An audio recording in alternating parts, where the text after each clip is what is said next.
I don't wanna go there. We should never go there. Damn. Why you wanna go there? I guess I gotta go there.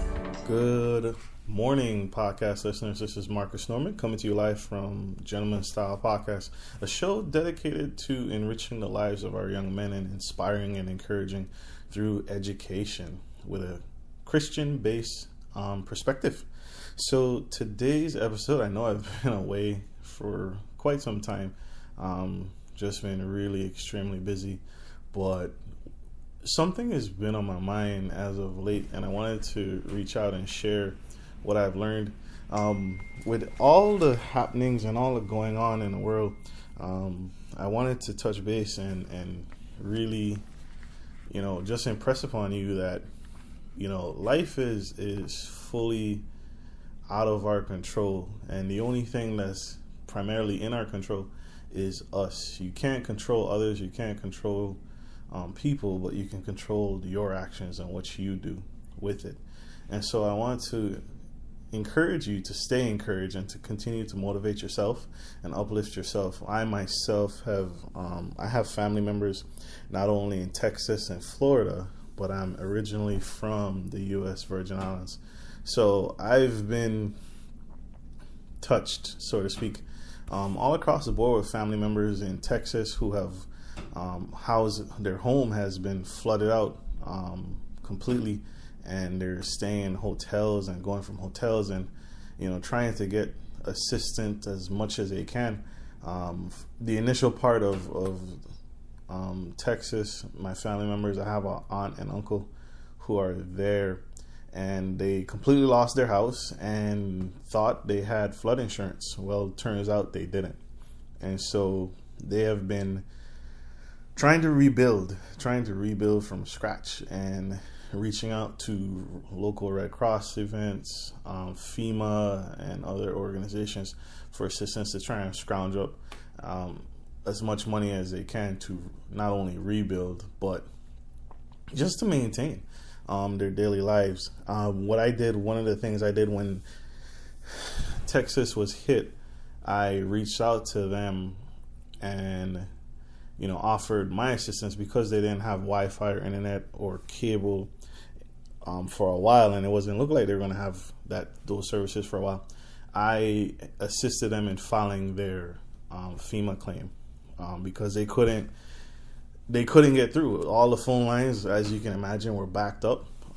It would take hours and hours of wait times to be on hold just to get through to a representative so you could file your FEMA claim. So I, over the phone, called my aunt and uncle, got all their basic information, and plugged it in on my computer here in the state of Virginia, and plugged in their claim so we can get the ball rolling and give them their claim number. So any additional follow-up or questions, their contact numbers were also put in the claim so they could be reached and answer questions that FEMA was asking of them. So that was my small part to help out there. With my sister in Jacksonville, Florida, her house, a tree collapsed on her house. So I've been, just kind of praying and supporting as much as I can, just to be encouraging to them. They just recently was able to find someone who was able to trim the tree.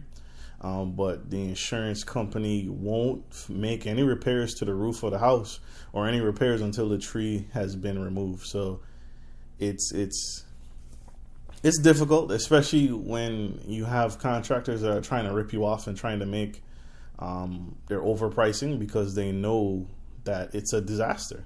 And so oftentimes what you'll find is people who are in those industries that can profit significantly, they tend to increase their prices quite a bit to kind of take advantage of the situation.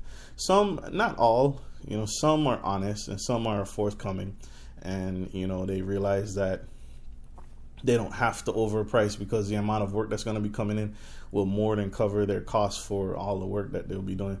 But not everyone thinks that way. Some people are very profit base driven. And then, of course, my family back home, my mom, dad, sisters, and little brothers, they're in the Virgin Islands, St. Croix, one of the smaller islands, not the smallest island, but one of the smaller islands. And they are still without power. They're still getting by, and they're still pushing, and they're still, trying to survive. Fortunately, when my parents built their house, their homes, my father, mother, and my grandmother included, they built their houses out of straight cement and concrete. So no galvanized roofs, none of that. They completely built the house to withstand several hurricanes. So that was very wise on their part. They didn't cut corners when it came to the construction of their home, and was able to, all really is truly required is that, you board up your windows, because of course your windows are made of glass, and any flying debris or objects that are turning into projectiles and flying through your window is going to come crashing through. So my dad would have to, he just merely boarded up the windows, all the windows around the house, and you're pretty much, set and pretty much ready to take on the hurricane as best you can. Be careful of minor flooding here and there, but for the most part, both houses, my grandmother's and my dad's and mom's, were very intact.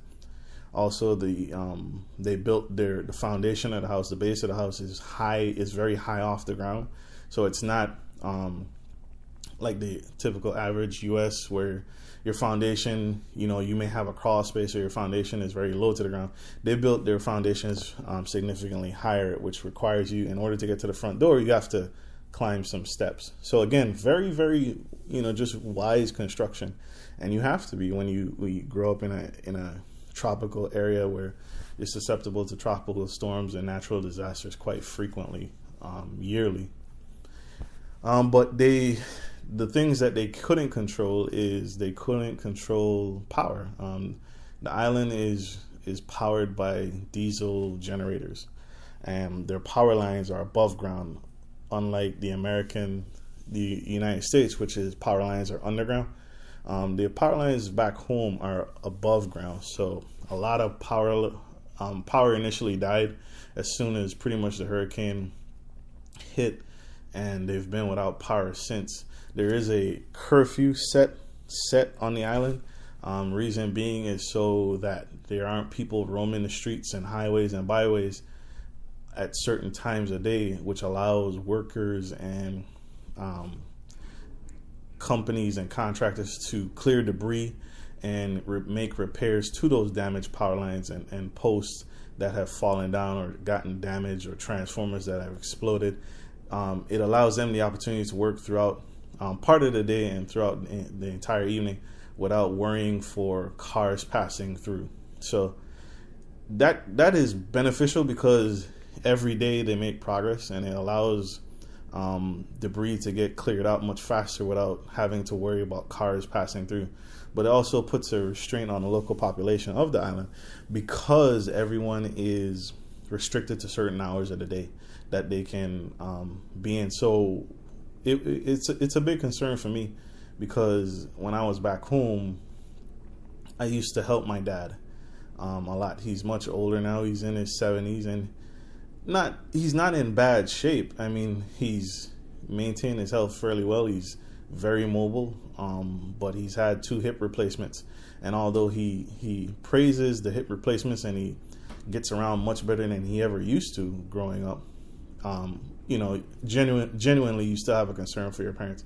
And so it just bothers me to know that my dad is, climbing ladders and doing maintenance to the house, and me not being there to help him. So it's definitely been on my mind. I've called him. We talk frequently, and I send supplies and goods, things that he can't get there within the curfew time, or they just don't provide it. I've sent money, I've sent goods, I've sent, I will be sending money at some point, just waiting for a few things to line up. But for the most part, I've been sending goods, little things here and there. They haven't needed much, but it's as time grows on, I know it's going to be a struggle for him, So I do what I can to support from a distance. I have thought about the option of going home and looked into going home, but I've just tried to count the costs, and unfortunately the timing and counting the costs, it just isn't fathomable. And my best efforts right now is primarily just to support as much as I can, mailing goods. I think there's better use of my time where going to an island where resources are limited and me physically going there doesn't provide enough assistance, whereas me being here where I still have power, where I still have certain outlet stores that I can purchase goods and products and simply mail it to him.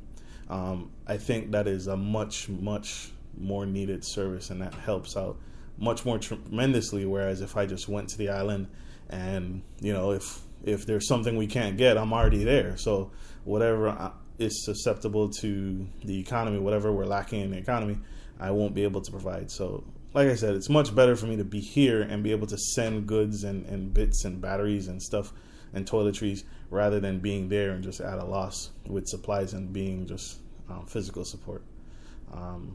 If this continues, I imagine at some point I would be possibly going home to render aid once the islands get in a much stable position.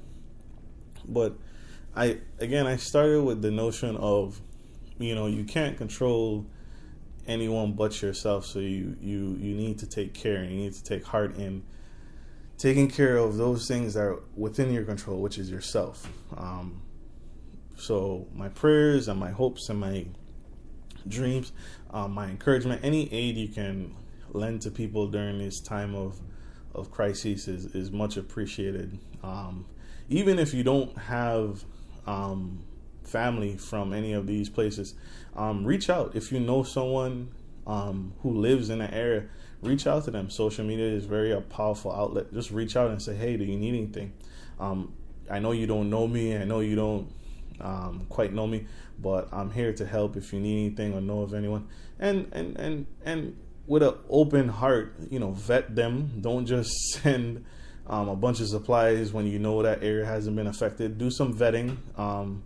Do some research on the person before you start sending goods to render aid. Make sure that they are, no kidding, actually in trouble, and not just playing on your emotions and playing on the hard times to take advantage. And with that being said, I think that's all I want to touch on for this episode today. But gentlemen, like always, this is Marcus Norman from Gentleman Style Podcast, reaching out and touching someone. Take care of your family, take care of your homes, and like always, take care of business. This is Marcus Norman, Gentleman Style Podcast, signing off.